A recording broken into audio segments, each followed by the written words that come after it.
بسم اللہ الرحمن الرحیم اللہم صلی علی محمد وعلی آلہ واصحابہ وسلم۔ ہمارا آج کا موضوع خاص ایک ایسی خاص نماز پر ہے جسے تصوف اور فقر میں ایک خاص اور لازوال مقام حاصل ہے، اور یہ نماز ہمارے اولیاء کرام و فقراء کی تعلیمات کا دل و مغز ہے، اور انہوں نے اس نماز کی ادائیگی سے وہ لذت پائی ہے کہ پھر ان کی نظر میں کائنات کی دیگر لذتیں بیکار و بے معنی ہو گئی، اور وہ کائنات کی ہر چیز سے الگ ہو بیٹھے۔ تو سامعین، کیا آپ کو معلوم ہے کہ ہم آج کس نماز کا ذکر کرنے والے ہیں؟ تو جناب، ہم آج کی اس ویڈیو میں نماز عشق کو زیر بحث لا رہے ہیں، لہٰذا ہم گزارش کریں گے کہ ویڈیو کو مکمل دیکھیے گا تاکہ آج تک جو نماز ہم سے مخفی رہی ہے، اب اس نماز عشق کا راز ہم پر آشکار ہو جائے۔ اب بلا تاخیر ہم اپنے موضوع کی طرف آتے ہیں۔ دیکھیں سامعین، اللہ تعالیٰ کا فضل عظیم ہے جس نے ہماری رہنمائی کے لیے اپنے محبوب صلی اللہ علیہ وآلہ وسلم کی امت میں سے کچھ مرد مجاہد فقراء پیدا کیے، جنہوں نے ذات حق تک پہنچانے کے لیے ہمیں ذکر فکر جیسی نعمت عظیم سے سرفراز فرمایا، اور اس کے ساتھ ساتھ امت مسلمہ کو یہ بھی بتلایا کہ ما ذکر فکر پر اکتفا نہ کرے، بلکہ وصال الہی کے لیے ایک خاص نماز بھی اکثیر ہے جسے نماز عشق کہتے ہیں، لہٰذا اس کو سمجھیں اور اس نماز پر توجہ دیں، کیونکہ یہ وہ نماز ہے جو عبد اور معبود کے درمیان رابطے اور ملاقات کا ایک ذریعہ ہے، اور یہ وہ رابطہ ہے جس میں ظاہری حسیات عالم محسوسات سے منقطع ہو جاتی ہیں، باطنی حواس غالب آ جاتے ہیں، اور انسان ہر شے سے بلند ہو کر اللہ تعالیٰ کے دیدار میں محو ہو جاتا ہے۔ اسی لیے تو اللہ تعالیٰ فرماتا ہے کہ اس کی نماز ہی نہیں ہوتی جس کی میرے نزدیک معراج نہ ہو۔ اور رسالۃ الغوثیہ میں سیدنا غوث العظم شیخ عبد القادر جیلانی رضی اللہ تعالیٰ عنہ فرماتے ہیں، میں نے اللہ رب العزت سے پوچھا کہ اے رب، کون سی نماز تیرے قریب تر ہے؟ فرمایا، وہ نماز جس میں میرے سوا کچھ نہ ہو اور نمازی بھی اس نماز سے غائب ہو۔ دراصل نماز عشق میں مخلوق کا خیال تو دور، اپنی ذات کا وجود رکھنا بھی گناہ سمجھا جاتا ہے، اور اس نماز میں ہونٹ و زبان تک کو تالا لگا دیا جاتا ہے۔ حضرت سخی سلطان باہو رحمۃ اللہ علیہ نماز عشق کے متعلق فرماتے ہیں، عاشق پڑھن نماز پرمدی جے وچ حرف نہ کوئی ہو، جی ہاں کہ ہاں نیت نہ سکے اتھے درد مداں دل ڈھوئی ہو، اکھی نیر تے خون جگردا اتھے وضو پاک کریوئی ہو، جب نہ ہلے تے ہوٹ نہ پھڑکن باہو، خاص نمازی سوئی ہو۔ یعنی آپ فرما رہے ہیں کہ عاشق وہ عشق کی نماز پڑھتے ہیں جس میں کوئی لائن یا حرف نہیں ہے، بلکہ اسے سانسوں کے ساتھ ادا کیا جاتا ہے،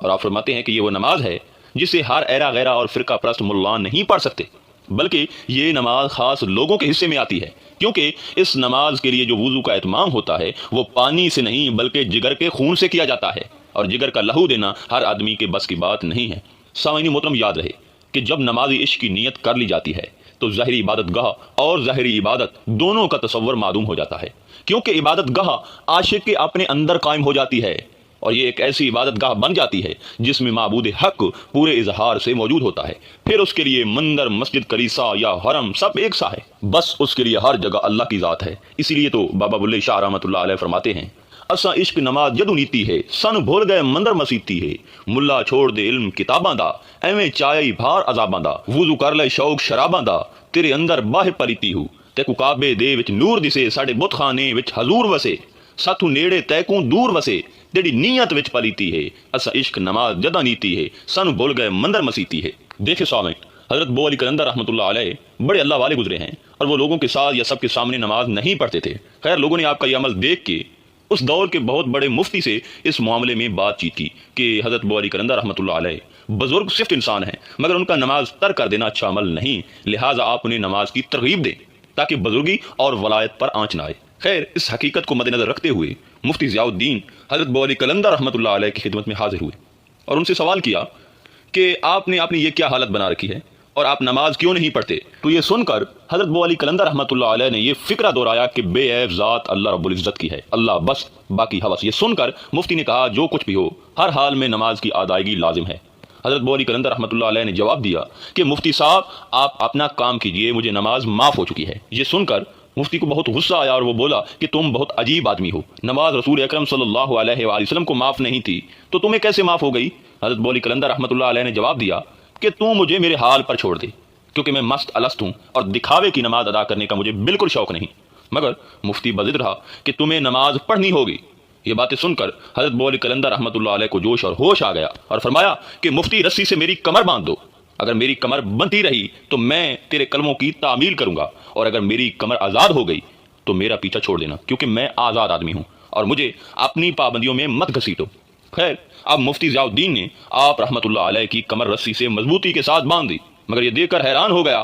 کہ رسی کمر سے دور جا گری اور حضرت بولی قلندر بدستور آزاد رہے۔ مفتی بہت شرمندہ ہوئے، مگر اس پر حضرت بولی قلندر رحمۃ اللہ علیہ خاص لہجے میں بولا کہ بابا میں عاشق ہوں اور عشق میں مبتلا ہوں، اور تم مجھ سے کس نماز کے پڑھنے کی بات کر رہا ہے، اور اگر تم بضد ہے تو میں تیرے ساتھ نماز ادا کرنے کے لیے تیار ہوں، نیت مت فرض نماز کی۔ خیر مفتی صاحب کی خوشی دیدنی تھی کہ انہوں نے کامیابی حاصل کر لی تھی، اب مفتی صاحب امام بنے اور بولی قلندر رحمۃ اللہ علیہ مقتدی۔ خیر جب نماز شروع ہوئی تو حضرت بولی قلندر رحمۃ اللہ علیہ پر استغراق کا عالم شروع ہو گیا۔ مفتی صاحب نماز پڑھا بھی چکے، مگر حضرت بولی قلندر رحمۃ اللہ علیہ جوں کہ توں وہی کھڑے رہے۔ اب مفتی صاحب نے پوچھا کہ بولی قلندر نماز ختم ہو چکی ہے جبکہ تم ابھی تک نیت باندھے کھڑے ہو۔ یہ سن کر حضرت بولی قلندر رحمۃ اللہ علیہ نے جواب میں ایک شعر پڑھا جس کا مطلب حاضرین کی سمجھ میں نہ آیا، اور انہوں نے حضرت سے سوال کیا کہ حضرت جی ہمیں تفصیل سے بات بتائیں کہ آپ نماز کو نیت سے آگے کیوں نہ لے کے جا سکے۔ تو حضرت بولی قلندر رحمۃ اللہ علیہ نے فرمایا